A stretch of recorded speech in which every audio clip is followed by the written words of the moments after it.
In the previous episode, Claire saw her perfect world crumble when she caught her husband, Richard, with the maid. Groundless and under a storm in Seattle, she found refuge in the house of her neighbor, Police Detective Jane. What was supposed to be just a shelter turned out to be a safe haven, awakening an overwhelming feeling that Claire had never experienced before. Now, strengthened by Jane's affection, she must return home and face her past head-on. The silence that followed our moment of love was not empty, like the one in my house, but filled with a vibrant and restorative peace. I was lying with my head on Jane's chest, listening to the strong beats of her heart slow down, but my mind was strangely alert. There was no guilt. There was no remorse. For the first time in 3 years, there was clarity. I looked at the wooden ceiling of the townhouse, lit only by the embers of the fireplace, and realized that the woman who walked into that house, shaking and crying, no longer existed. She had been left out in the rain. The person lying there now was a woman who had been truly seen, touched, and loved, and that woman would no longer accept being treated like an old piece of furniture. I stood up from the sofa slowly, feeling the cold air of the room touch my bare skin, but Jane's warmth still pulsed inside me. My clothes, still damp, were folded on a nearby chair. "Where are you going?" Jane's voice sounded husky and alert in the dim light. She propped herself up on one elbow, her brown eyes fixed on me, concerned. "I am going to end this. Now," I replied, and surprised myself with the firmness of my own voice. "I am not going to wait for sunrise, Jane. I am not going to give him the luxury of thinking I ran away or that I am scared. I am going over there to get what is mine and walk out the front door." Jane did not try to stop me. She did not say it was dangerous or that I should wait to cool off. She understood. As a police officer and as a woman, she knew that moment of courage was precious and could not be wasted. She stood up in a fluid motion, without any shame of her, and walked over to me. "Then I am going with you," she said, plain and direct. "No," I held her arm. "I need to do this. I need to look him in the face and tell him it is over. If you walk in with me now, he will use it to shift the focus. He will play the victim. I need it to be me." She hesitated for a second, evaluating my face, looking for any trace of hesitation. She found none. "All right," she agreed, but grabbed her jeans and leather jacket. "But I will be standing on your porch. If I hear a scream, the sound of something breaking, or if you take more than 10 minutes, I'm coming in, and I will not ask for permission." I nodded, feeling a wave of gratitude so strong it almost knocked me over. I got dressed quickly. My clothes were still cold and damp, and putting them on was like putting on uncomfortable armor, but necessary for the final battle. We stepped outside together into the cold Seattle night. The rain had slowed to a fine drizzle. We walked side by side to the property line. My house, or rather his house, had the downstairs lights on. Richard had not gone to sleep. "I am right here," Jane whispered, squeezing my hand one last time before leaning into the shadow of a tree, camouflaged and vigilant. The weight of her gaze on my back was the only shield I needed. I walked to the front door, which was still unlocked, exactly as I had left it in my escape. I pushed the heavy wood and stepped inside. The smell of the house hit me like a punch. Furniture polish, wilting flowers, and that aseptic coldness. My heels, now muddy, made a dry sound on the marble of the foyer. I did not take off my shoes. I no longer cared about tracking dirt onto his floor.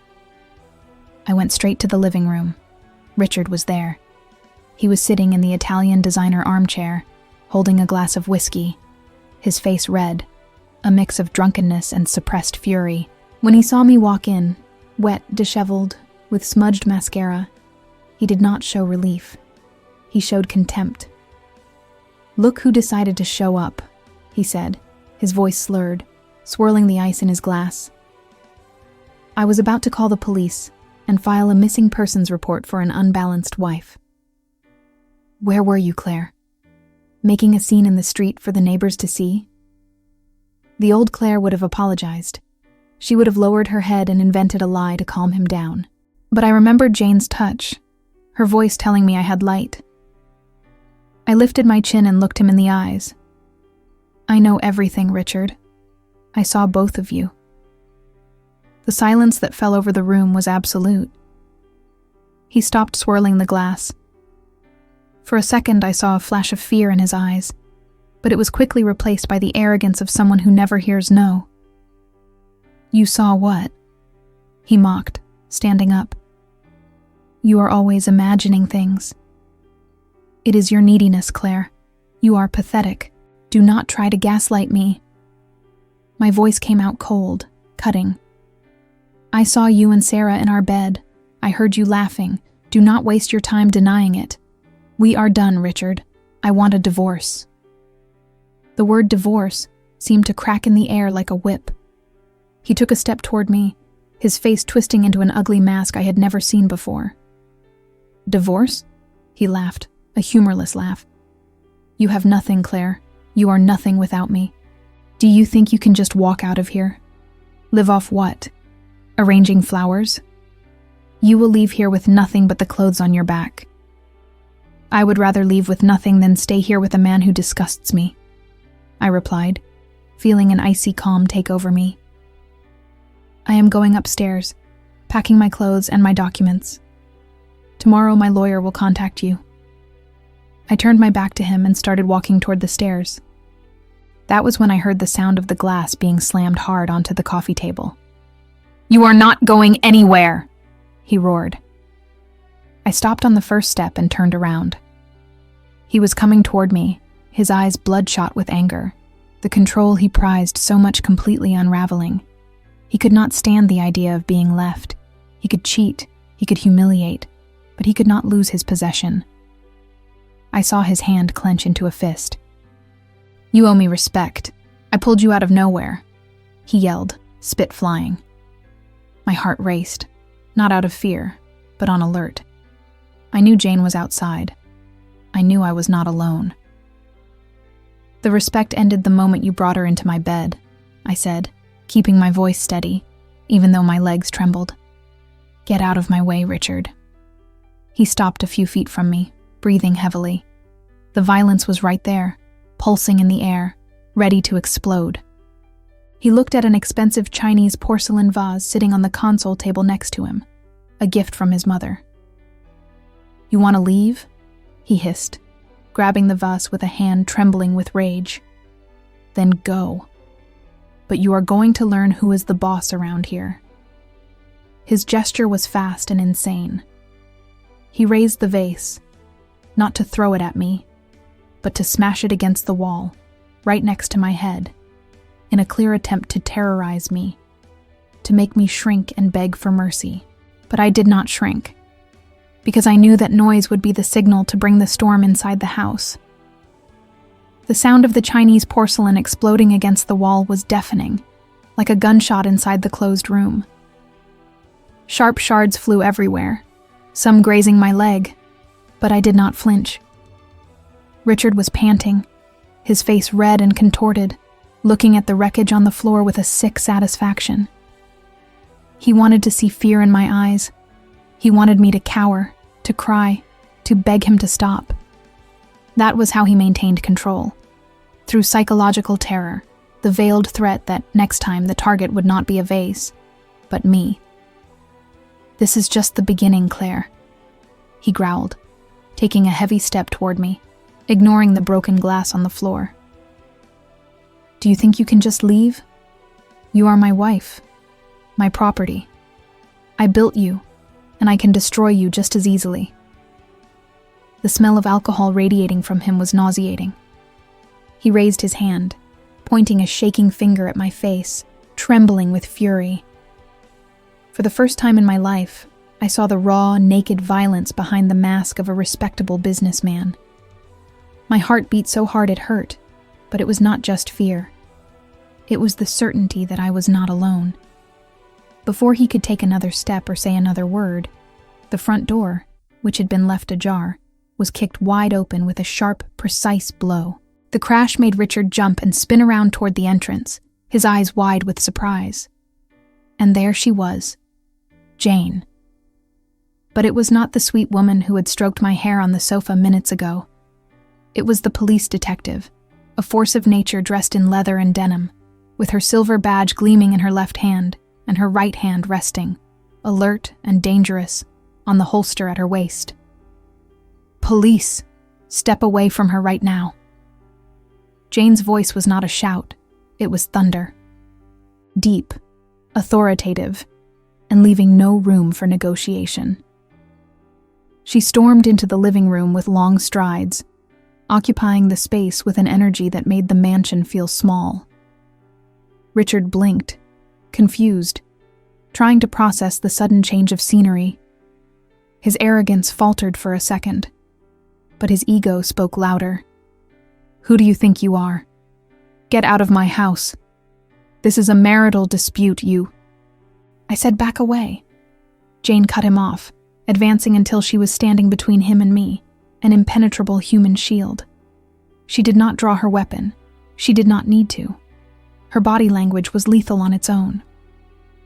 Sir, you are caught in the act of making criminal threats and domestic violence. I heard the assault. I heard the threat, and I saw the object being thrown, she said, every word delivered with the precision of a blade. Put your hands on your head. Now. Richard let out a nervous, incredulous laugh. Are you crazy? I am Richard Bittencourt. I know the chief of police. You have no idea who you are messing with, you piece of garbage neighbor. It was his fatal mistake. He tried to lunge at Jane, perhaps to push her. It was too fast for my eyes to follow.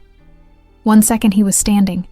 The next, Jane had spun around, twisted his arm behind his back, and pinned him face first against the wall, right next to the mark where the vase had exploded.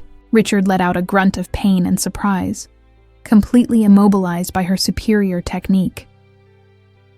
And you do not know that assaulting a law enforcement officer carries a much heavier sentence, she whispered in his ear, cold as ice.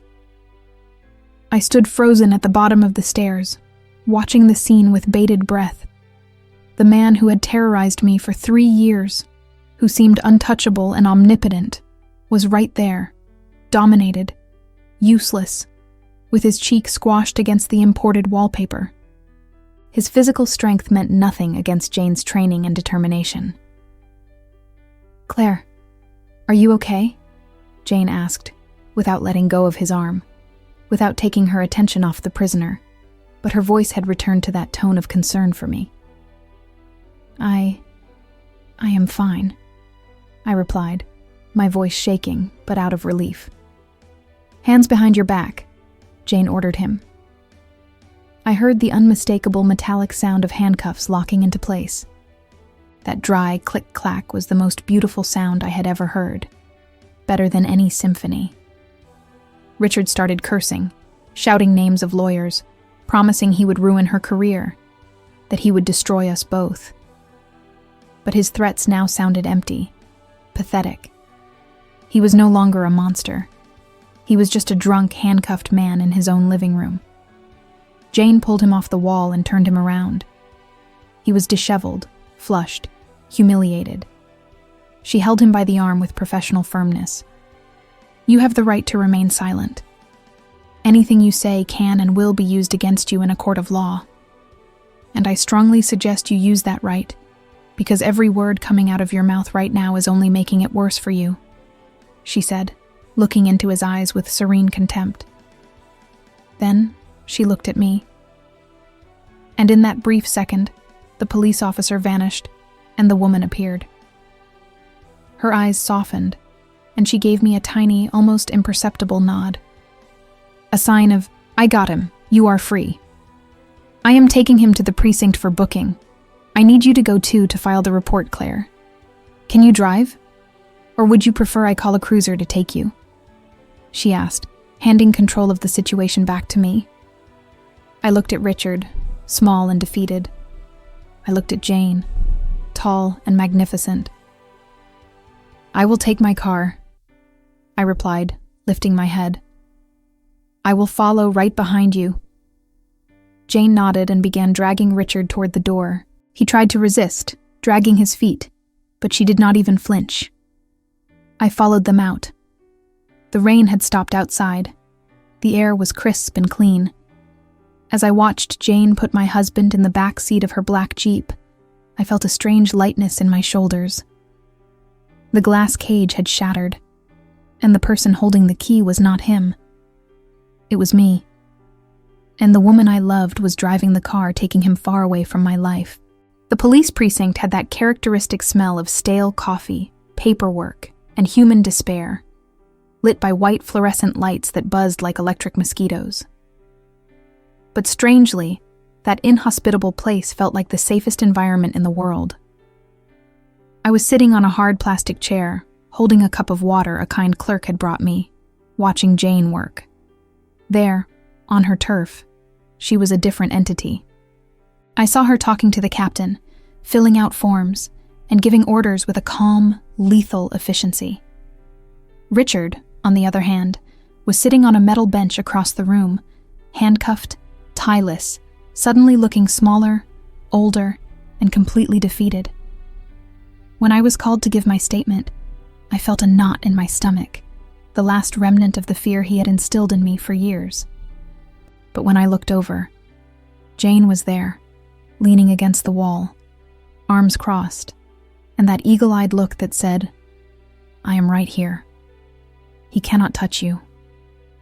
I took a deep breath and told them everything. The betrayal, the humiliation, the threats, the broken vase. Every word I spoke was like lifting a lead weight off my back. When I signed the police report and the request for a restraining order, I felt like I was signing my emancipation papers. The pen shook in my hand, not from fear, but from the overwhelming emotion of knowing that, for the first time, the law was on my side. We walked out of there almost 2 hours later. The early morning in Seattle was quiet and freezing. Richard would be held until his arraignment, and even if he posted bail later, he could not come within 500 yards of me. We walked to the parking lot in silence, the sound of our boots on the wet asphalt echoing in the empty night. The physical exhaustion began to hit hard. My shoulders felt heavy, and my eyelids felt like they were made of iron. The adrenaline had evaporated, leaving only the exhaustion of someone who had survived a war. "You are not going back to that house tonight," Jane said, opening the passenger door of the Jeep for me, a gesture of care that contrasted with the harshness of the place we had just left. "I no longer have a house there, Jane. That house is dead to me," I replied, getting into the car that smelled like her, leather, and safety. She walked around, got into the driver's seat, and turned on the heater before even starting the engine. She did not say anything, just drove back to our neighborhood, with one hand on the steering wheel and the other, in a spontaneous gesture, resting on my hand in my lap, squeezing it lightly whenever we stopped at a red light. When we reached the cobblestone street, and I saw the two gates side by side, the dark empty mansion and the welcoming brick townhouse, I knew exactly where I belonged. We stepped into Jane's house, and she locked the door with 2 turns of the deadbolt, a sound that, this time, felt definitive. The outside world, with its Richards and its betrayals, was left behind. "Come here," she called me softly, pulling me to the middle of the living room. I went, without hesitation. She wrapped me in a hug that had nothing sexual about it at that moment. It was purely protective. I rested my forehead on her shoulder and closed my eyes, feeling the fabric of the leather jacket against my cheek. "It is over, Claire. He will never hurt you again. I promise. As long as I am breathing, nobody will ever raise their voice or their hand to you again," she whispered, and I felt the truth vibrating in every word. "I do not know what to do now," I confessed, my voice muffled against her clothes. "I have no plan. I have no money. I have nothing." Jane held my face with both hands, forcing me to look at her. Her eyes were tired, but they shone with a fierce determination. "You have yourself. You have your talent with those flowers. And you have me. We figure out the rest. We build the rest, step by step. You are no longer alone in the trenches." Those words were the foundation brick of my new life. I did not need to have all the answers in the early hours of that Wednesday. I just needed to know I had solid ground to step on. And Jane was that ground. "Right now, you are going to take a hot shower, put on one of my t-shirts, and sleep. Tomorrow, we think about lawyers and moving. Today, we just breathe." I obeyed like an automaton. The hot shower washed the smell of the precinct and the sadness off my skin. I put on one of her baggy t-shirts that smelled of fabric softener and sandalwood, and I felt, ironically, more dressed and dignified than in any silk dress Richard had bought me. When I laid down in Jane's bed, she laid down behind me, wrapping her arm around my waist and pulling me backward, pressing my back against her chest. Spooning. It was a domestic intimacy, simple, without the urgency of passion, but with the depth of commitment. I felt her breath on my neck, the weight of her arm over me like a seatbelt. "Good night, my brave neighbor," she whispered. "Good night, my savior," I replied, already feeling sleep pulling me to a place with no bad dreams. In that embrace, I understood that protection was not about high walls or expensive alarms. It was about having someone who would stand on your porch in the freezing cold, ready to kick down the door if you screamed. It was about having someone who would hold your hand at the police precinct. And for the first time in 3 years, I slept through the entire night, without waking up to the sound of my own fear. Our life together had begun there, in the silence of that kept promise. I woke up to a smell I did not recognize, but that my body seemed to crave for years: fresh coffee, bacon and eggs, and peace. There was no alarm going off. There was no heavy anxiety in my chest, nor the fear of making noise and waking up Richard's unstable mood. I opened my eyes and saw the sloped wooden ceiling of Jane's guest room, lit by a sliver of timid sunlight peeking through the curtain. For the first time in a long time, I woke up without feeling like I was late for a life I hated. I stretched my arms in bed, feeling the soft fabric of the flannel sheets, and realized the baggy t-shirt I was wearing still held her scent. I got up slowly, feeling a slight muscle ache in my legs, remnants of the tension from the night before and the walk in the rain. I walked barefoot into the hallway, guided by the low sound of a radio playing music in the kitchen. Jane's house had different acoustics than my old mansion. Here, the sounds were muffled, welcoming. They did not echo like in a mausoleum. I stopped at the doorframe and watched her. She had her back to me, wearing gray sweatpants and a tight black t-shirt, flipping pancakes on the stove with the same focus she used to fill out police reports. "Good morning, sleepyhead," she said, without turning around, as if she sensed my presence. "There is a clean towel in the bathroom if you want to wash your face, and the coffee is in the black thermos." "How did you know I was standing here?" I asked, smiling shyly. She turned around, leaning her hip against the counter, and gave me that half smile that made my legs tremble. The hallway floorboards creak on the third plank, a manufacturing defect that turned into an alarm system. I sat at the rustic wooden table, feeling strangely at home. Jane served a generous plate for me and sat across from me. There were no formalities. There was no Mrs. Clare. There was no coldness of a newspaper held up between us. There were just two women sharing breakfast after the storm. "The captain called me just now," she said, her tone becoming a bit more serious, professional.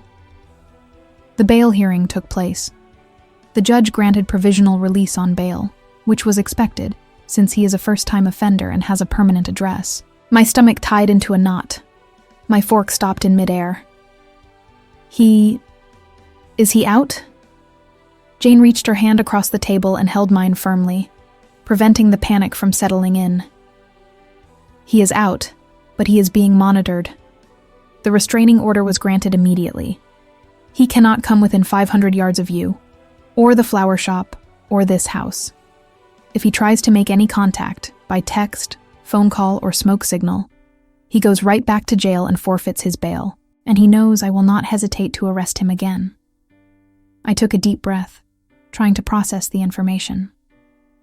The law was a piece of paper, but Jane was real. What if he comes here? He is the neighbor, Jane. His house is right next door. His house is next door, but the territory over here is mine, she replied, her brown eyes fixed on mine, conveying unshakable security. I already notified the neighborhood watch and the patrol officers. A cruiser will drive by here every 2 hours for the next few days. He is a coward, Claire.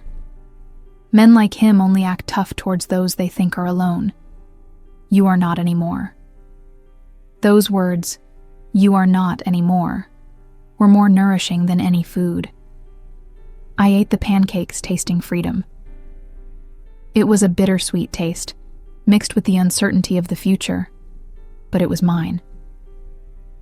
I need to get my things, I said, thinking about my clothes, my sketches, the few books that were truly mine. I do not want to leave anything over there that he can use or burn. We will go over there, Jane decided, standing up to clear the plates. But not today. Today you rest. Tomorrow I will request a police escort to go with us. It is called a civil standby. You walk in, take what is yours, and leave without having to exchange a single word with him. It is your right. I looked at her, washing the dishes so naturally, and felt a wave of love so strong my eyes burned. She was not just protecting me. She was teaching me to fight with the right tools. She was giving me back the dignity that Richard had stolen. "Thank you," I whispered. She turned off the faucet and turned around, drying her hands on a dish towel. "Do not thank me for doing the right thing, Claire."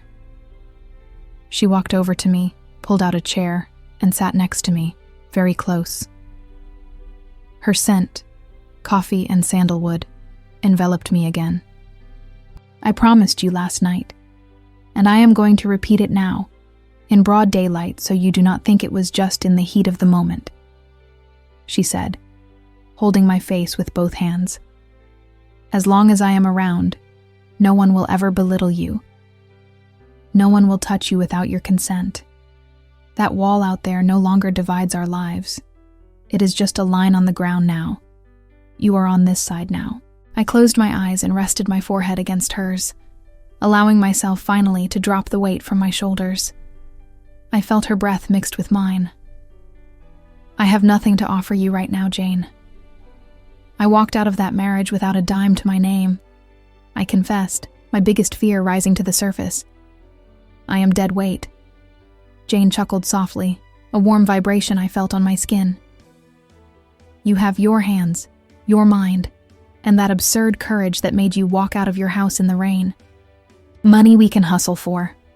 The rest we build. I am not charging you rent, Claire. I am offering you a home." At that moment, I understood the golden cage had been left behind for good. I might not have a bank balance, I might not have a luxury car, but I had something Richard never had and never would. I had a partner. I had someone who looked at my broken pieces and saw a work of art under construction. And when she kissed me right there in the kitchen, tasting of coffee and promises, I knew the hardest part of my life was over. And the best part was just beginning. The following 6 months flew by with a speed I had never known, very different from the dragged-out, freezing hours in Richard's mansion. The divorce paperwork was a grueling battle, full of intimidation tactics from his lawyers and ridiculous settlement offers. But every time I felt the old fear try to paralyze me, I looked to my side and found Jane's steady brown eyes. She never intervened directly in the legal meetings, but her mere presence in the room, with her unshakable posture, was enough to silence any threat. Signing the final document was like dropping a heavy anchor that had been dragging me to the bottom of the ocean for 3 long years. Adapting to our new life had its challenges, but the emotional bond between us found a deep and healing rhythm. erasing the bad memories day after day. On one of those harsh winter nights, we stood together under the warm water of the shower, letting it wash away all the accumulated exhaustion from the week. The bathroom quickly filled with dense steam, creating a warm, comforting cocoon, completely isolated from the rest of the world. Jane massaged my red hair with a reverent gentleness, while I rested my face against her shoulder. The water washed over us in a perfect embrace, where there was no room for anything other than our deep affection. She gently pulled me closer. Her brown eyes filled with a tenderness that took my breath away. She held me close with absolute and silent adoration. There was no rush, only a calm and beautiful certainty. When our lips met gently under the stream of water, the sound of the storm outside vanished completely. She made me feel like the most cherished, safe, and loved woman in the entire universe. Still, the process of healing from trauma is not linear, and the ghosts of my marriage tried to haunt me from time to time. Some cold early mornings, I would wake up startled, my chest tight from lack of air, dreaming that I was still trapped in that flawless bedroom witnessing Richard's betrayal. The suffocating panic lasted only the few seconds it took for me to reach out in the dark and find Jane's warm, solid body next to me. Immediately, her protective instinct would wake her. She would pull me close and kiss the top of my head, whispering sweet words until my heart calmed down. The immense security she provided me while we fell back asleep holding each other was the best medicine my wounded soul could ever receive. We even overcame the curious stares we got when walking hand in hand through Discovery Park on pleasant sunny weekends. The physical contrast between us was obvious to anyone. Me, much younger, red-haired, and petite. Her, mature, tall, blonde, with an undeniable stance of authority. Some of the high society people who knew my ex-husband would see us and whisper nasty things, judging the age gap and my sudden life change.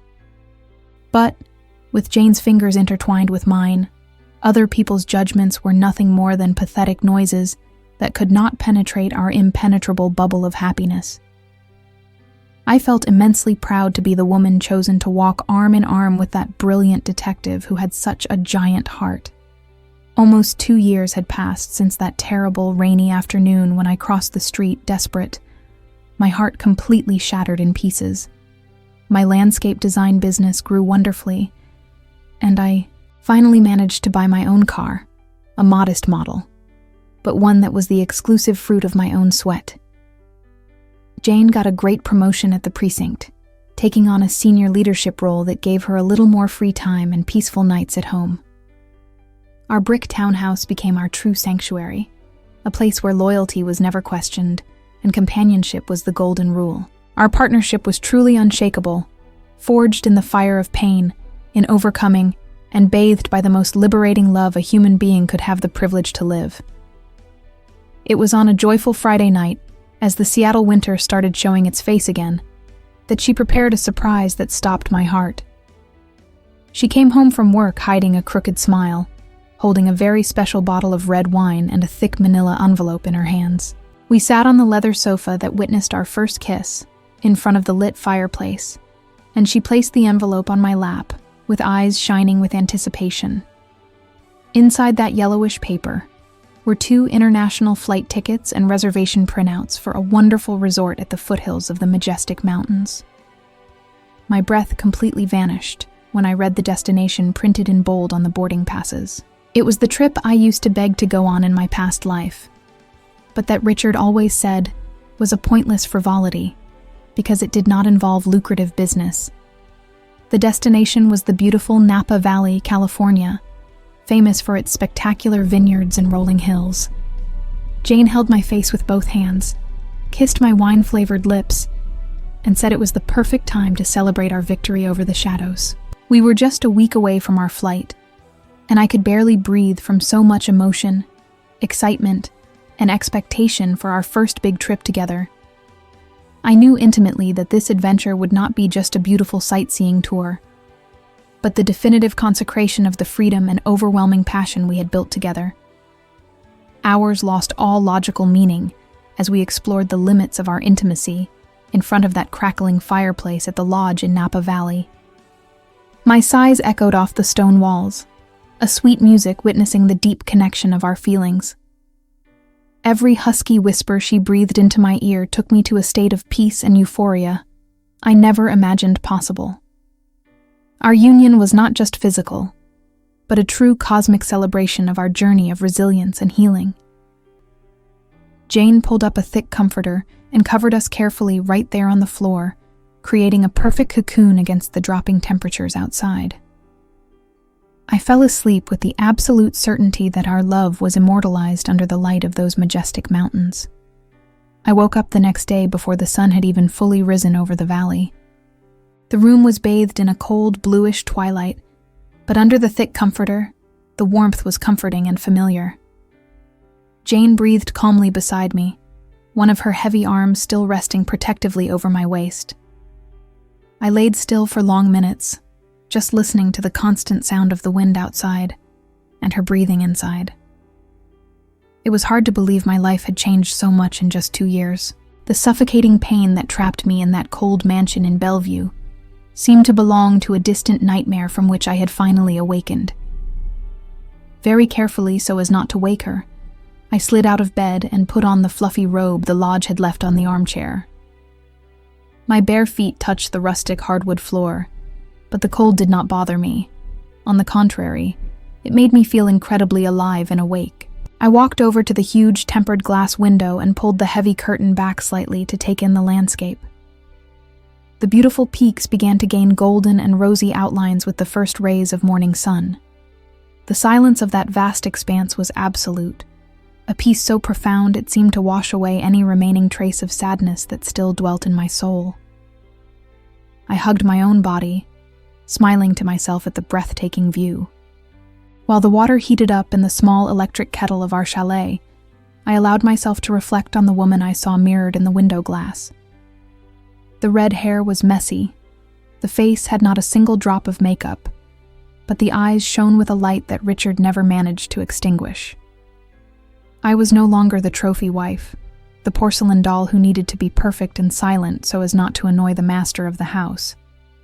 I was Claire, the landscape designer who got her hands dirty with soil, the woman who drove her own car and who fiercely loved a police detective.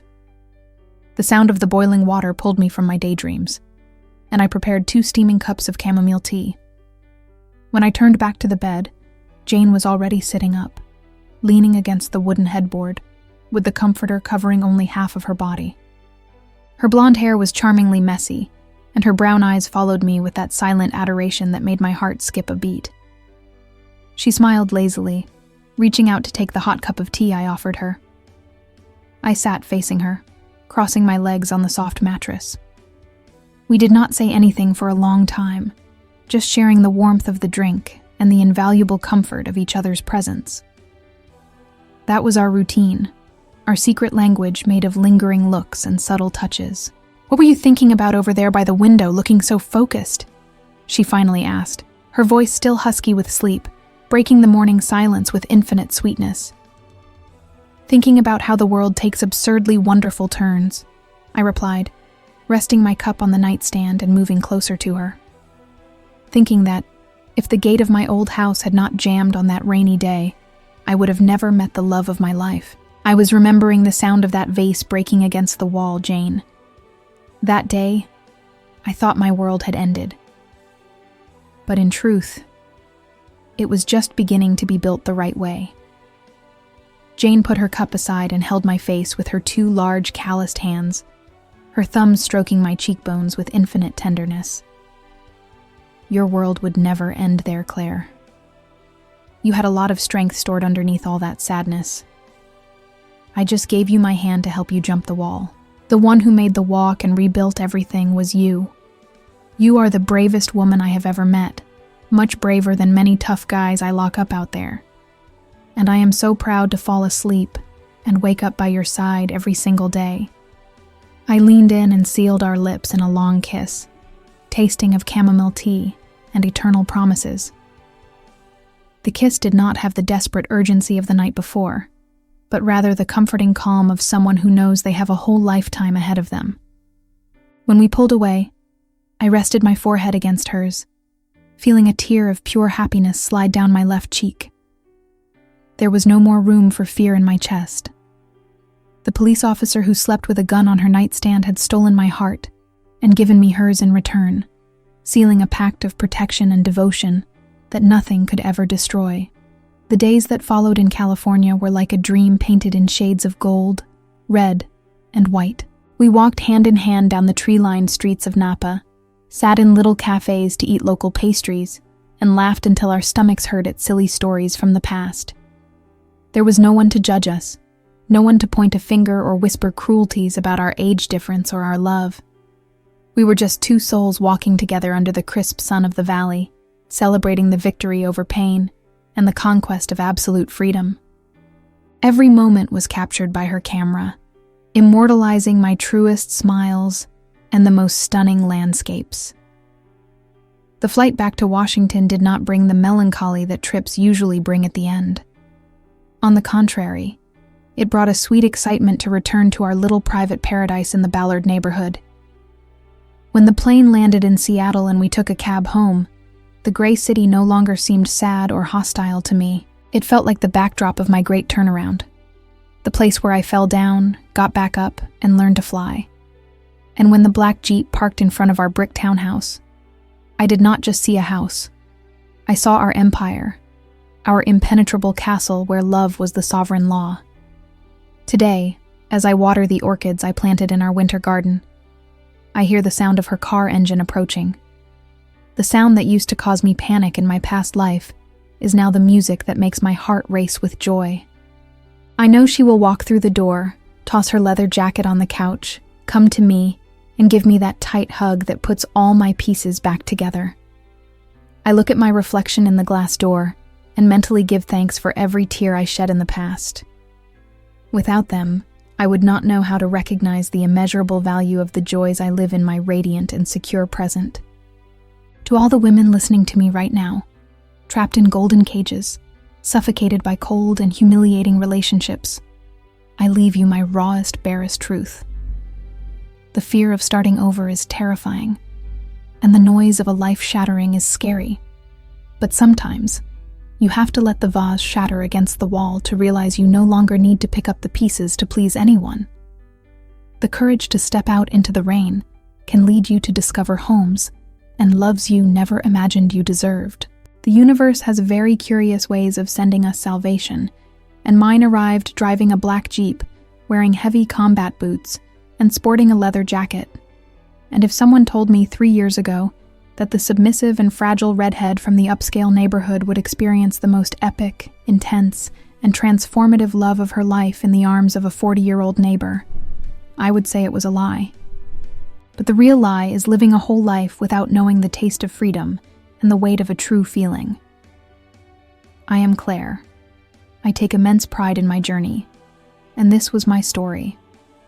My romance, which was once forbidden by the shadows of my past, is now my daily light, and I would not change a single comma of my happy ending.